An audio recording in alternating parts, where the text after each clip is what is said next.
नमस्कार, जनतंत्र टीवी देख रहे हैं आप और मैं हूं आपके साथ स्वाति आर्य। हमारी इस खास पेशकश में आप सभी का स्वागत है। मोदी सरकार लोगों को नौकरी देने की दिशा में बड़ा कदम उठाने जा रही है। ये बात खुद सरकार की तरफ से बताई गई है। दरअसल पीएम कार्यालय की तरफ से ट्वीट कर बताया गया है कि अगले 1.5 साल में 10 लाख नौकरी मोदी सरकार देगी और ये भर्तियां मिशन मोड में होंगी। जहां एक तरफ इसको लेकर रोजगार की उम्मीद में बैठे युवाओं के चेहरों पर खुशी दौड़ चुकी है, तो वहीं दूसरी तरफ सियासी गलियारों में हलचल भी तेज हो चुकी है। विपक्ष ने इस मुद्दे पर तंज कसना शुरू कर दिया है और कहने लगा है कि वादा था 2 करोड़ नौकरी हर साल देने का और 8 साल में कुल 16 करोड़ नौकरियां देनी थी, और अब कह रहे हैं कि साल 2024 तक केवल 10 लाख नौकरी देंगे। 60 लाख पद तो केवल सरकारों में खाली पड़े हैं, 30 लाख पद केंद्रीय सरकार में खाली पड़े हुए हैं। तो आखिर ये जुमलेबाजी कब तक, जबकि सरकार की तरफ से इसे आत्मनिर्भर भारत बनने की दिशा में एक बड़ा कदम माना जा रहा है और कहा जा रहा है कि सरकार की प्राथमिकता आम जनमानस से जुड़े हुए हितों में है। ऐसे में अब सवाल ये है कि क्या नौकरी बहाना है या 24 निशाना है इसके जरिए? क्या वाकई में युवाओं का इससे कल्याण होगा? और हर साल 2 करोड़ नौकरी देने का लक्ष्य था तो सिर्फ 10 लाख नौकरियों की बात क्यों? तो देखिए, इसे बड़ा कदम माना जा रहा है। अगले 1.5 साल में 10 लाख नौकरियां युवाओं को देने की बात सरकार की तरफ से की जा रही है, लेकिन दूसरी तरफ विपक्ष है, क्योंकि बोल रहा है इससे पहले किसानों के लिए तो इस तरह का वादा किया गया था, वो तो अभी तक पूरा नहीं हुआ, और उससे पहले जो नौकरियों की अगर बात की जाए तो उसके लिए भी 2 करोड़ नौकरियां देने की बात की गई थी, लेकिन अब सिर्फ 10 लाख नौकरियों की बात सरकार कर रही है। इसी को लेकर आज हम चर्चा करेंगे। हमारे साथ कुछ मेहमान भी जुड़ चुके हैं। रमाकांत मिश्रा है, प्रवक्ता बीजेपी के हैं, वो हमारे साथ जुड़ चुके हैं, और साथ ही साथ सुधा मिश्रा है, प्रवक्ता कांग्रेस की, वो भी हमारे साथ जुड़ चुके हैं। आप दोनों का ही सबसे पहले मैं स्वागत करती हूँ जनतंत्र टीवी पर। और सबसे पहला सवाल रमाकांत मिश्रा जी, आपसे ही होगा। देखिए, आप लोगों ने नौकरी की बात तो कर दी, 1.5 साल में अगले 10 लाख नौकरियां युवाओं को आप देने जा रहे हैं, लेकिन 2024 पर फोकस तो नहीं है, जुमलेबाजी तो नहीं है ये? देखिए स्वाति जी, सरकार की प्राथमिकता शिक्षा हो, स्वास्थ्य हो, रोजगार हो, इन्हीं सब के इर्द गिर्द सरकार की जो प्राथमिकता है, और देश को वैश्विक स्तर पर किस तरह से उसकी साख को और बेहतर किया जाए, सरकार की प्राथमिकता है। जहां तक रोजगार की बात है, हमने रोजगार जो है सो स्टार्टअप इंडिया के तहत, स्किल इंडिया के तहत, मेक इन इंडिया के तहत, डिजिटल इंडिया के तहत, हमने इन सब के तहत जो है सो रोजगार सृजन और प्लस जो रोजगार के लिए जो हम आज 10 लाख की बात हम कर रहे हैं, निश्चित तौर पर जो पदें खाली रही है और जो पद खाली होने के लिए जो है सो आगे हम देख रहे हैं, जो भी पद खाली होगा उसको कैसे भरा जाएगा, निश्चित तौर पर यह सरकार मिशन मोड के तहत काम कर रही है। जहां तक बात है विपक्षियों की, चाहे तंज कसे, देखिए विपक्ष का काम ही है तंज कसना, क्योंकि वो देख रहे हैं जो कि जिस तरह से ये अपेक्षा जनता हमसे कर रही थी, हम बिल्कुल अपेक्षाओं के ऊपर में खड़े उतरते आए हैं, और निश्चित तौर पर वही जनता का आशीर्वाद हमें लगातार मिलता जा रहा है। अब देखेंगे, जैसे भर्ती की ये बात है, चाहे वो सेना हो, रेवेन्यू डिपार्टमेंट हो, गृह मंत्रालय हो, रक्षा मंत्रालय हो, ऐसे बहुत सारे ऐसे पद हैं जिसको पूरी तरह से रिव्यू करके वो इसमें देखा गया है, और उसके ऊपर में भर्ती की प्रक्रिया निश्चित तौर पर 1.5 साल के अंदर में ये पूरी की जाएगी। रह गई बात 2024 की, कहने के लिए तो बहुत कुछ है, लेकिन 2024 का ऐसा कुछ नहीं है। हम मिशन मोड पर काम करेंगे, जनता की अपेक्षाओं के ऊपर में खड़े उतरेंगे। निश्चित तौर पर जो जनता हमसे जितनी अपेक्षा करके बैठी है, हम उसके ऊपर में बिल्कुल काम करेंगे, ये मैं आपको विश्वास दिलाता हूँ। ठीक है, मिशन मोड पे आप लोग काम कर रहे हैं, ठीक है। अब एक कमेंट सुधा जी से भी ले लेते हैं। सुधा जी, देखिए, रोजगार को लेकर आप लोग सवाल उठाते थे सरकार पर, इस फैसले का स्वागत आप लोग करेंगे, और जिस तरह से रमाकांत मिश्रा जी ने कहा 2024 हमारा टारगेट नहीं है, मिशन मोड में हमारी सरकार काम कर रही है। स्वाति जी, सबसे पहले कम से कम रोजगार की जो करोड़ों में बात थी, संख्या लाखों में आई तो सही। मैं 4 लाइनें पहले दूती है स्वाति जी, क्योंकि आज की युवा के जो आशा की जो नजरें हैं सरकार पे है कि उन्हें रोजगार मिले। 4 लाइनें देती हूँ, शायद उसको आप कोरिलेट कर पाएंगे कि इतनी मासूमियत लाते कहाँ से हो, चेहरे पे रखे इतने चेहरे छुपाते कहाँ से हो, बातें बड़ी बड़ी कर रहे इतने सालों से, हाय खुद को समझदार बता हमें मूर्ख जताते क्यों हो। तो ये जो प्रश्न है इसका उत्तर और इनके बारे में बातें इनसे ही पूछी जाए। भाई साहब हमारे जो बैठे हुए हैं रमाकांत जी, इन्होंने इतने प्यार से बता दिया, आंकड़ों के खेल को गोल गोल घुमा दिया। लेकिन जो सत्य बात थी, मिशन मोड में जो कह गए और इन्होंने कहा कि विपक्ष का जो धर्म है वो बस तंज कसना, बहुत अच्छे से जानते हैं क्योंकि इन्होंने बहुत सालों तक बहुतायत सालों बस यही किया है, तो इनको लगता है कि बस वही है। इनकी सही बातों को अगर बताया जाए तो उसको ले नहीं पाते हैं और उसमें सीधे विपक्ष के ऊपर ऐसे कुछ आक्षेप कर देंगे जो ये भूल जाते हैं कि कहीं ना कहीं वो हम पे ही आएगा। आकाश की तरफ देख के हम थूकते हैं तो हमारे ऊपर ही आता है, या सबको मालूम है। तो इन तरह से बातों की हम बातें कर क्या रहे थे, पिछले सालों में क्या हो रहा, अचानक 2 साल में चुनाव होने वाला है, शायद 1.5 साल या कुछ साल ही बचे हुए हैं, अचानक इनको याद आ गई भर्तियों की, इतने पद रिक्त होने के बाद। स्वाति जी आप जानती होंगी, अभी 1 महीने पहले की एक जो सर्वे की रिपोर्ट आई थी कि कितने करोड़ महिलाओं को, 1.25 करोड़ महिलाओं की नौकरी चली गई है। मतलब जो रोजगार में थे उनकी भी नौकरी चली गई, जो रोजगार में नहीं थे उनकी तो बात ही छोड़ दीजिए। तो जितने लोगों की जो जरूरतें, जो जनता की बातें हैं, जनता को मुद्दों से भटकाना, उन्हें कहीं और जोड़ना और मुद्दों की बातों को दरकिनार कर देना और ऐसे ऐसी बातें करना कि बस जनता स्वप्न में, क्योंकि अमृत वर्षा हो रही है ना हर तरफ से, तो हमें स्वप्न में रहना है, उस जन्नत को सोचना है, उस स्वर्ग को सोचना है जो इस धरती पे लाना नहीं चाहते हैं। बस आपको ख्वाबी पुलाव दिखा रहे हैं, आप खाइए और सोचते रहिए, लेकिन धरातल पे क्या है ये सबको सत्य पता है। इनकी जो चाल चेहरा है वो सबके समझ में आ गया है। चुनाव आते ही अचानक 10 लाख की बात हो गई, लेकिन बात हुई थी करोड़ों की। उसमें कौन से आंकड़े कहाँ पे, आंकड़ों की बात मैं इसलिए नहीं करूंगी स्वाति जी क्योंकि आंकड़े हर जगह मौजूद हैं, जितने भी आंकड़े सबको मालूम है, लेकिन जनता तक उन आंकड़ों तक बातें की, जनता को जिसके पास रोटी नहीं है, मकान नहीं है, वस्त्र नहीं है, वो आंकड़ों की खेल में नहीं फंसता है ना। उसे रोजगार चाहिए, उसे पैसे चाहिए, उसको अनाज चाहिए। तो ये उन चीजों को भरमा के इन्होंने एक शगुफा छोड़ दिया है, शगुफा छोड़ दिए हैं, उससे कोई बात भी न करे, इनको सच्चाई का आईना न दिखाए। और इनका आईना इतना बेहतरीन है कि लोग तो उसमें दिखते हैं, ये खुद को नहीं देख पाते हैं। प्रॉब्लम इस बात की है। अगर लेकिन सुधा जी, क्या आपको नहीं लगता कि कोविड की वजह से पूरी दुनिया की इकोनॉमी पर जिस तरह से असर पड़ा है, उससे एक कदम आगे सरकार बढ़ रही है, उसे आगे बढ़ा रही है, क्या आपको ऐसा नहीं लगता? स्वाति जी, कोविड 2.5 साल तक रहा, इस बात का उत्तर आपके पास होगा। दूसरी बात, सरकार मान लेते हैं हम 2 साल को नील कर देते हैं, तब भी तो 7 साल बचा है ना, 6 साल 5 साल बचा है ना। आप कैसे दरकिनार कर सकते हो? प्राकृतिक आपदा किसी एक के लिए नहीं थी, चाहे वो व्यक्ति सरकार में था, आप जॉब में थे, नहीं थे, आपदाएं सबके लिए बराबर थी। जिसके पास जैसी सामर्थ्य थी उसने उससे लड़ाई की और आगे बढ़ा। लेकिन इसका बहाना लेके हम हर बार नहीं कह सकते हैं ना। आप जानती हैं कि जो वादा था कि 2025 तक भारत की जीडीपी 5 ट्रिलियन 5 लाख करोड़ की बातें बार बार हो रही थी, आपको मालूम है ना। और आपकी अर्थव्यवस्था 3 लाख करोड़ ट्रिलियन पे पहुंच जाएगी, इसकी बात हो रही थी। कोविड के पहले मान लिया गया था कि 2025 तक हम 2.5 लाख करोड़ डॉलर में पहुंच जाएंगे, और भले ही कमी आई हो, लेकिन कमी में इतनी सुस्तता नहीं आनी चाहिए थी, आप जानती हैं। तो आंकड़ों के खेल को कहने से कोई मतलब नहीं, मंच पे हम बोलते रहे आंकड़े आंकड़े आंकड़े, क्या मतलब है? लेकिन आप जानती हैं कि सुस्त है, चरम पर बेरोजगारी है, बढ़ती हुई बेरोजगारी है, हम निर्यात नहीं कर पा रहे, हमारा पैसा। ठीक है सुधा जी, इसका जवाब रमाकांत जी से ही ले लेते हैं। कुछ कह रहे थे रमाकांत जी, और ये भी इसका भी बताइएगा क्योंकि विपक्ष कह रहा है, सुधा जी कह रही है भटका रही है सरकार युवाओं को। स्वाति जी, मैं सुधा जी के बाद साथ तो मैं बहुत बार डिबेट में बैठा हूं और इनकी बातें मैं बहुत ही शालीनता से सुन सकता हूं। कभी कभी और जो प्रवक्ता होते हैं वो अपनी बातें रखते हैं, लेकिन मैं सुधा जी की बातें बहुत गंभीरता से सुनता हूं। ठीक है, उन्होंने जो बातें कही है, लेकिन मैं एक चीज जरूर कहना चाहूंगा, जो कि जहां तक रोजगार केवल सरकारी नौकरियां ही नहीं होती, बल्कि इस रोजगार को सृजन करना। अब देखिए, स्टार्टअप इंडिया के तहत में 2021 तक हमने 50,000 कंपनियों को रजिस्टर्ड किया। अब उसी 2024 तक हम उस और 50,000 कंपनियों को रजिस्टर्ड करने की कोशिश कर रहे हैं। जहां तक देश में माहौल की बात है, निश्चित तौर पर जो बाहरी कंपनियां हैं हम उसको अपने देश में लाने की कोशिश कर रहे हैं। एक वही चीज नहीं है, मैं सारा आंकड़ा हटा देता हूं, लेकिन अगर ईपीएफओ का जो आंकड़ा होता है वो बिल्कुल सटीक आंकड़ा होता है। मैं आपको मात्र 2 से 4 महीने का आंकड़ा देता हूं, जिसमें जुलाई में 12.30 लाख, ये हर जगह उपलब्ध है, कोई मेरे पास ही उपलब्ध नहीं है। अगस्त में 14.80 लाख, सितंबर में 15.41 लाख और अक्टूबर में 12.70 ये 12.70 लाख।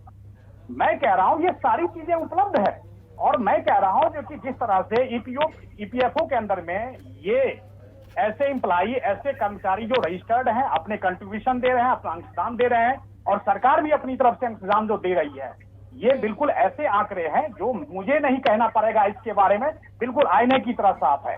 लेकिन जहां तक देश में रोजगार बेरोजगार की बात है, मैं कह रहा हूं मार्च 2022 में PMI की रिपोर्ट आप देख लीजिए, अर्बन एरिया में था 9.1822 और उसके बाद रूरल एरिया में था 7.60। ये अगर एवरेज लेंगे तो 8% के लगभग में आ जाता है। पूरे देश के अंदर में 8% की बेरोजगारी दर, और ये कांग्रेस के समय में अगर देखेंगे तो निश्चित तौर पर ये डबल डिजिट में हुआ करता था। 12% ऐसे हैं जो कि ये मैं देखिए, लोगों को आंकड़े से कोई मतलब नहीं है, लोगों को रोजगार चाहिए। इतनी चुनौतियों के बावजूद भी हम लोगों ने 12% ऐसे हैं जो कि 7 सालों के अंदर में हम लोगों ने गरीबी दूर करी। ये आंकड़े ऐसे हैं जो बिल्कुल पारदर्शी तरीके से हम सब के सामने में है। और सुधा जी जो मेरी बहन है, और मैं उनको बिल्कुल कहता हूं ऐसे आंकड़ों को जरूर देखें जो कि कम से कम जनता को ये संतुष्टि हो, जो कि हाँ ठीक है 10 लाख अगर PMO की तरफ से अगर ट्वीट हुआ है तो ऐसे अनेक आंकड़े आपको धीरे धीरे आने वाले समय में मिलेंगे। और 2024 तक ठीक है रमाकांत जी, आप लोगों ने 1.5 साल में 10 लाख नौकरियों की बात तो कह दी, अब इम्प्लीमेंट इसको कैसे किया जाएगा, इसके लिए कोई रोड मैप तो होगा? जिस तरह से आप लोगों ने बात तो बोल दी है जी। बिल्कुल बिल्कुल स्वाति जी, मैं कह रहा हूँ पहले राउंड में सेना में जो भर्ती है वो 40,000 पदों के लिए होगी। फिर रेलवे है जिसमें 3 लाख ऐसे पद हैं। डाकतार विभाग है कम से कम 90,000 की उसमें का पद है। रेवेन्यू डिपार्टमेंट 75,000 के लगभग है। रक्षा जो सिविल है 2.5 लाख के लगभग करीब है उसमें। गृह मंत्रालय के अंदर में 30,000 के पद हैं। ये सारे ऐसे आंकड़े हैं जो कि आप देखेंगे धीरे धीरे इसके ऊपर में नियुक्तियां होगी। और निश्चित तौर पर जो रोजगार है वो लोगों को नए जो युवा नौकरी करने के लिए प्रतीक्षारत हैं, निश्चित तौर पर आप देखेंगे जो कि सबको नौकरियां मिलेगी, नियुक्तियां मिलेगी, रोजगार मिलेगा। लेकिन रमाकांत जी, कोविड के टाइम पे इतने लोगों के रोजगार चले गए, लोग घरों से सड़क पर आ गए, और जिस तरह की स्थिति थी हम सब ने देखा, ये जो कोशिश है वो वाकई में बेरोजगारी दर को कम करेगी? बिल्कुल, देखिए निश्चित बात है जो कि कोविड के समय में जिस तरह से हम लोगों के पास, सबके पास, हमारे पास, स्वाति जी के पास, सुधा जी के पास, सबके लिए सारी चुनौतियां थी। घर कैसे चलाया जाए ये भी था, लेकिन सरकार इतनी संवेदनशील थी जो जहां पर उसको राशन का वितरण करना पड़ा, मुफ्त राशन भी दिया। जहां पर उनको लगा जो कि वहां पर सरकारी तंत्र खड़ा होना चाहिए, चाहे स्वास्थ्य के अगर लेवल पर ले लेंगे, हेल्थ इंफ्रास्ट्रक्चर देखेंगे। आज हम देखेंगे 2 साल में हम लोगों ने जो सीखा वो आगे हम लोग इम्प्लीमेंट होते देख रहे हैं। और निश्चित तौर पर चाहे हेल्थ इंफ्रास्ट्रक्चर हो, चाहे आप रोजगार के ऊपर में हो, हर जगह आप देखेंगे सरकार संवेदनशीलता के साथ मिशन मोड में काम कर रही है। और देखिए, ये आपको मैं विश्वास दिलाता हूं, आपके चैनल के माध्यम से कहता हूं कि निश्चित तौर पर आने वाले समय में आप देखेंगे जो नियुक्तियां भी होगी, बेरोजगारी दर भी कम होगा, और निश्चित तौर पर हम लोग एक आत्मनिर्भर भारत की तरफ हम बिल्कुल एक कदम आगे बढ़ाने की कोशिश करेंगे। ठीक है सुधा जी बोलिए। वादा कर रहे हैं रमाकांत मिश्रा जी, वादा कर रहे हैं? नहीं, रमाकांत भाई की जो वादे हैं वो हम लोग बहुत सालों से सुनते हुए आ रहे हैं, और हम चाहते हैं, मैं जिन बच्चों को मैं पढ़ाती हूँ, यूपीएससी की तैयारी करने बच्चों में पढ़ाती हूँ, मैं जानती हूँ कि आप सबके पास आंकड़े होंगे कि इस देश में 3.75% सरकारी नौकरी करने वाले लोग हैं। स्वाति जी, ये आंकड़ा सबको पता है। 3.75% लोग सरकारी नौकरी करते हैं, बाकी सब के सब को नौकरी चाहिए, वो प्राइवेट ही सेक्टर में मिलते हैं। आंकड़े कुछ भी हो, रमाकांत भाई कुछ भी कह दें, और होता क्या है ना कि हम बातें जब आंकड़ों पे आते हैं, जिन्होंने जो बताया वो आंकड़े, जाहिर सी बात है कुछ आंकड़े हमारे पास अच्छे भी होंगे। सरकार चुपचाप नहीं बैठती, कोई भी सरकार हो कुछ न कुछ तो कार्य करती है। बात यहाँ पे हो रही है कि जिन चीजों के संकल्प पत्र में वादे थे, जिस भ्रष्टाचार के खिलाफ बातें करके आप आगे बढ़ने की बात कर रहे थे, जो सरकारें 70-75 साल की आपको कोई कार्य नहीं कर रही हैं, उनको आप फोकस करके विज्ञापनों पे इतनी बड़ी बड़ी बातें, 5,000 करोड़ 4 साल में खर्च किया गया। उसके बाद जो बातें आई और जो इम्प्लीमेंट हो रहे हैं, मैं उनकी बात कर रही हूँ। आंकड़े आ रहे हैं, नौकरी आनी चाहिए, रोजगार आने चाहिए। और तो मैं चाहूंगी, रमाकांत भाई यही आप बोल रहे हैं कि उनको, वो मुझे ध्यान से सुनते हैं, तो ध्यान से सुनने पे शायद जिस रोजगार की तलाश में हम भी हैं, हमें भी मिल जाए। क्या पता वो जितने भी पद खाली पड़े हो उनका विज्ञापन निकले, और विज्ञापनों पे पूर्णतः पूर्वक कार्य हो, और शायद जो हम जिस पद का अभी वेट कर रहे हैं मिल जाए। कहना, करना और होना, इसमें जो फर्क है, इतने पद आए, विज्ञापन हुए, बच्चों ने फॉर्म डाले, उसके बाद वो कहीं ना कहीं कुछ न कुछ ऐसा हुआ कि वो, आप जानती हैं क्या हुआ उनकी परीक्षाओं का। तो जब बच्चे रोजगार की तलाश में उतरते हैं और उसके बाद रोजगार नहीं मिलता है, लड़कियों में आप जानते हैं उत्तर भारत में जो बेटियां हैं उनको बहुत समय नहीं मिलता है पढ़ने लिखने के लिए। आप जानती हैं कि जो सामाजिक उन पे दबाव है वो समय खत्म, 2.5-3-4 साल निकल गए, अब वो उस तलाश में क्या आगे निकल पाएंगी? नहीं। हम बात करते हैं बराबरी की, कैसे होगा? जो पुरुषों, जो बच्चों की उम्र है कहीं पे 18 वर्ष, कहीं 21 वर्ष, कहीं बस हर समय उम्र की सीमा होती है, वो खत्म हो रहे हैं, उसके हम जवाब कहाँ से देंगे? बात इनकी है कहना और करने में देरी करना और फिर वो न हो पाना, ये उस युवा वर्ग के लिए चिंता की विषय है जिसके बारे में हम सोचते नहीं है, बड़ी बड़ी बातें कर देते हैं। बिल्कुल सुधा जी। और रमाकांत जी, देखिए सवाल तो उठना लाजमी है ना, क्योंकि आप लोगों ने कहा था कि 2022 तक किसानों की आय दुगनी आप कर देंगे, वो नहीं हुआ। उसके बाद आपने 2 करोड़ नौकरी की हर साल की बात की, वो भी नहीं हो रहा। आप 2 करोड़ से अब देखिए 1.5 साल में 10 लाख पर आ गए कि 1.5 साल में 10 लाख नौकरी हम देंगे। तो सवाल इसलिए भी उठ रहे हैं कि वाकई में ये भी जो वादा किया जा रहा है, जो बात की जा रही है, वो वाकई में पूरे होगी या फिर नहीं होगी, या फिर सिर्फ जो चुनाव करीब है 2024 उसकी वजह से ये कहा जा रहा है? नहीं, देखिए देश के अंदर में ये प्रजातांत्रिक देश है, लोकतांत्रिक देश है, यहाँ पर तो चुनाव आते रहते हैं। ये चुनाव के अगर मान लीजिए अभी 1.5 साल चुनाव के हैं, तो कहने का मतलब ये है कि चुनाव नजदीक होने के बाद हम लोग ऐसे कर रहे हैं, ऐसी बात नहीं है। कोई भी सरकार रही हो, साल के अंदर में कम से कम हर एक स्टेट में हम देखते हैं जो कि चुनाव आते ही रहते हैं। देश के अंदर में 5 साल के बाद चुनाव आता है, तो इसको इससे न जोड़ा जाए। मेरा एक ही चीज कहना है, मैं कह रहा हूँ, मैं आज हम पार्टी जो है सरकार में है, कल कोई और होगा, तो मैं इसके लिए जो है सो मैं देखिए सरकार निरंतर प्रयास करती है, इसमें कोई दो मत नहीं है। हाँ, उसके बाद जो होता है सरकार के पास विजन क्या है। अब देखिए एक ही विषय को लेकर के 8 साल पहले जो इस विषय को लेकर के हम आए, तो क्या 8 साल के बाद भी हम उसी विषय को लेकर के जनता के पास जाएंगे? ऐसी तो बात है नहीं। तो ऐसा जो विजन होता है, जो क्रिएटिविटी होती है, जो कुछ सृजन होता है, तो निश्चित तौर पर एक कुछ नया होना चाहिए। और हमारे पास जो रोजगार का जो सृजन है, ये हमेशा से ही एक नया रूप लेकर के आता है, क्योंकि युवा फिर बड़े होते हैं, बड़े होने के बाद उनको रोजगार चाहिए। फिर उसी तरह से जैसे सुधा जी ने अभी कहा है, निश्चित तौर पर यहाँ पर आयु सीमा होती है हर एक चीज की। आप मान लीजिए 30 साल तक का क्या उनकी रोजगार के लिए क्या हमने किया, 30 साल से 40 साल के बीच, 40 साल से ऊपर के बीच, ये सारी चीजें जो है तो बिल्कुल उसके दायरे में होनी चाहिए। और ये सरकार, मैं आपको विश्वास दिलाता हूं आपको, जो कि जब 2014 में आई थी, तो यही चीज लेकर के भ्रष्टाचार, उसके बाद कानून व्यवस्था, शिक्षा, स्वास्थ्य, रोजगार, इसी विषय को लेकर के आई थी। और आज हम देख रहे हैं जो कि 12% बेरोजगारी, इतनी चुनौतियां होने के बावजूद आज हम देख रहे हैं वैश्विक स्तर पर जिस तरह से चुनौतियां भरी पड़ी है, उसके बावजूद भी हमारी जो अर्थव्यवस्था है वो सबने अनुमान लगाया है जो उसकी ग्रोथ क्या होगी, ग्रोथ परसेंटेज कैसे होगा, क्या कंपैरिजन करके क्या भारत का जो ग्रोथ रेट है वो सबसे अधिक है। निश्चित तौर पर हम लोगों ने देखा है और इसका अनुमान सबने लगाया है। तो इसलिए आपको अर्थव्यवस्था के ऊपर बात करूं या रोजगार के ऊपर मैं बात करूं, निश्चित तौर पर आत्मनिर्भर भारत की तरफ हम लोग कदम बढ़ाते जा रहे हैं। और अब कुछ दिन में देखेंगे जो कि डिफेंस सेक्टर में हम बिल्कुल आत्मनिर्भर होते जाएंगे। अभी हम जिस तरह से दूसरे देशों के ऊपर निर्भर होते हैं, हमारा आप देख रहे हैं जो कि टेक्नोलॉजी के मामले में किस तरह से हम लोग बेहतर होते आए हैं और रोज नए जो है सो हम लोग आयाम को छूने की कोशिश करते हैं।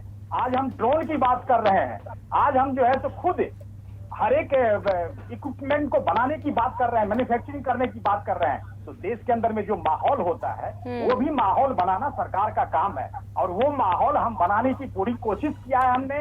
और निश्चित तौर पर आज अगर चाइना को देखें, चाहे कोई जापान देखें, जर्मनी देखें, वहां से सारी कंपनियां यहाँ पर आने के लिए आतुर है और आतुर होकर के अपने इंफ्रास्ट्रक्चर को डेवलप करने के लिए, भारत के विकास में कदम से कदम मिला करके आगे बढ़ने के लिए वो बिल्कुल हमारे साथ खड़ी है। और बिल्कुल रमाकांत जी, और बाहर के देश भी हमारे देश में आकर इन्वेस्ट तभी करेंगे ना जब इकोनॉमी अच्छी होगी, बेहतर होगी, उस पर काम किया जाएगा, बोलने से थोड़ी होगा। वो तभी हमारे देश की अर्थव्यवस्था को देखकर ही तो यहाँ पर आएंगे, इन्वेस्टमेंट करेंगे।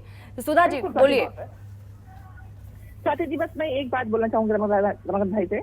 अर्थशास्त्री प्रोफेसर अरुण कुमार का एक लेख आया था, उसमें सीएमआई के आंकड़ों की बात की गई थी। मैं बस उसमें एक लाइन बोलना चाहूंगी। उन्होंने कहा था कि जो कर्मचारियों की संख्या देश में 45 करोड़ थी, वो घटकर 41 करोड़ हो गई। 45 करोड़ की संख्या 41 करोड़ हो गई, इसका मतलब 4 करोड़ लोगों की नौकरियां गई। प्रधानमंत्री के काल के समय में इतने लोगों की नौकरी का जाना, और फिर अभी जब मैंने बात की सरकारी और गैर सरकारी, 3.75% को आप छोड़ देंगे। उसके बाद जब आप कह रहे हैं कि प्रॉब्लम प्राइवेट सेक्टर में थी, जब आप विशेष लोगों को ही उसका फायदा देंगे, तो जो जॉब का नेचर था, जो जॉब आपने कहा ना कि माहौल, रमाकांत भाई कहते कहते वो बात कह गए जो हम बात रोज कहते कि माहौल बनाते, भाई कह रहे हैं कि हाँ माहौल बनाना पड़ता है। तो माहौल यहाँ पे इसका नहीं बन रहा है कि रोजगार मिल जाए, माहौल बन रहा है कि रोजगार हम तो उनसे बेटर दे रहे थे, हम तो उनसे अच्छा करना चाहते हैं, हम तो उनसे अच्छा करने की कोशिश कर रहे हैं।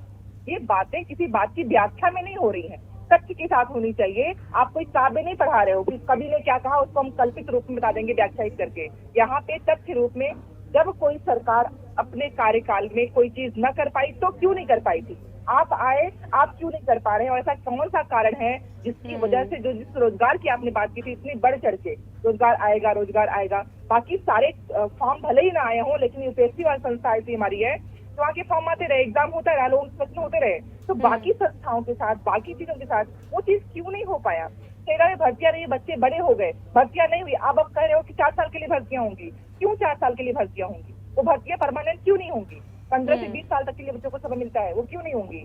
तो इन प्रश्नों को खड़ा किया जाएगा तो ये कह देंगे कि देश के विकास की बात ही नहीं करते हैं, ये लोग प्रश्न चिन्ह खड़ा करते हैं। अरे हर चीज कारण तो बताइए, ये जो चीजें हो रही हैं, इतनी प्रॉब्लम हो रही है, अब शास्त्री कहेंगे तो कहेंगे, अगर कोई अशास्त्री इनके विरोध में लिखेगा तो कहेंगे नहीं ये कांग्रेसी है या किसी और पार्टी के हैं।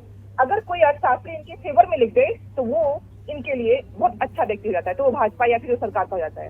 तो आपको तटस्थ होना पड़ेगा। आप सरकार चला रहे हो, केंद्र सरकार में होने के बाद आपकी रिस्पॉन्सिबिलिटी पूरी करोड़ जनता है जो भारत की है, हम सबके प्रधानमंत्री हैं, हम सबके मुख्यमंत्री हैं, तो हम सबके भले के लिए सोचना चाहिए। ये बात नहीं हो रही है, यही माहौल बन रहा है। इस माहौल से हट के रमाकांत भाई भी हमेशा बहुत ध्यान से सुनते हैं, ऐसे बहुत प्रवक्ता आते हैं, मैं भी इस बात को बहुत अच्छे से कहूंगी कि आपको देख के लगता है कि नहीं, सच में प्रवक्ताओं को ऐसे ही होना चाहिए, लेकिन भाई सच भी तो आना चाहिए ना। हम दोनों अपने पार्टी की चीजों को व्यक्त ठीक है सुधा जी, क्योंकि समय कम है, आखिरी कमेंट में रमाकांत जी से लेना चाहूंगी। रमाकांत जी देखिए, आपने सपना, आपने बोला कि हम चॉकलेट देंगे, लेकिन आपने हाथ में थमा दी टॉफी और लॉलीपॉप, ये तो वही वाली बात हो गई। तो सवाल लगातार यही कर रहा है विपक्ष अभी भी कि वाकई में ये सच होगा या नहीं होगा। आपने वादा किस चीज का किया था और आप आ किस चीज पर गए हैं? रमाकांत जी। स्वाति, ऐसा है, मैं आपको बता देता हूं, आपके चैनल के माध्यम से मैं विश्वास दिलाता हूं आपको कि ये कोई लॉलीपॉप नहीं है। बिल्कुल मैं संवेदनशीलता के साथ, जब हम चैनल पर होते हैं तो संवेदनशील होते हैं और जनता के उन सब मुद्दे को हम छूते हैं जो कि जनता का सरोकार होता है। हम यहाँ पर मजाक करने के लिए नहीं बैठे हुए हैं, बिल्कुल आपके चैनल से और बिल्कुल विश्वास और स्पष्टता के साथ कहना चाहूंगा। अभी सुधा जी ने, मेरी बहन ने अभी कहा जो कि वो 4 करोड़ जो बेरोजगार हुए हैं, वो 4 करोड़ इकोनॉमिस्ट जो अरुण कुमार जी की बात कर रहे थे, तो निश्चित तौर पर देखिए 4 करोड़ बेरोजगार नहीं हुए हैं, वो बिल्कुल आत्मनिर्भर हुए हैं। कोई जरूरी नहीं जो कि आप नौकरी जब करने के लिए जाते हैं तो वही केवल डाटा होता है, ऐसा कुछ नहीं है। तो हम कभी ये भी सोचते हैं जो कि हम खुद ही स्वरोजगार हम करें। तो निश्चित तौर पर जो है सो कुछ चुनौतियों को छोड़ करके और कुछ जो आंकड़े हैं उसको छोड़ दीजिए, तो बहुत सारे ऐसे हैं जो कि 4 करोड़ के अंदर में स्वरोजगार करके आत्मनिर्भर बने हैं।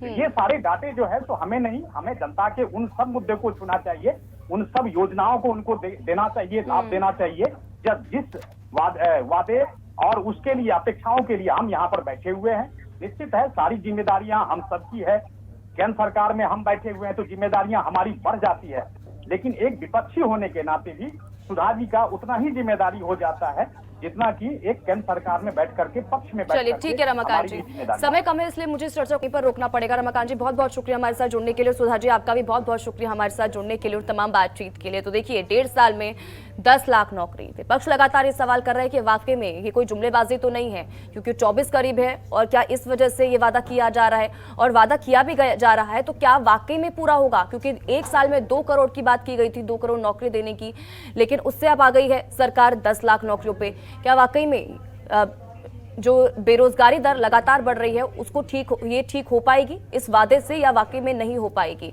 और साथ ही साथ ये भी क्योंकि किसानों के साथ जो वादा किया वो भी पूरा नहीं हुआ, तो अब जो युवा हैं उनको भी जुमलेबाजी तो नहीं दिखाई जा रही है। तो यही इसी पर आज हम चर्चा कर रहे थे, लेकिन देखना होगा आने वाले वक्त में क्या वाकई में जो सरकार कह रही है 1.5 साल में नौकरी देने की 10 लाख वो पूरा हो पाता है या फिर नहीं। इसी पर आज हम चर्चा कर रहे थे। इसी के साथ ही हमारी इस खास पेशकश में फिलहाल इतना ही। आप बन रहे हमारे साथ। नमस्कार। खबरों के निष्पक्ष विश्लेषण के लिए सब्सक्राइब करें Jantantra TV and press the bell icon. Never miss any update.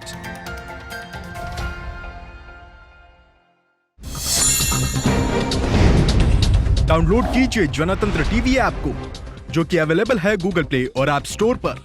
अधिक जानकारी के लिए अभी डाउनलोड करें।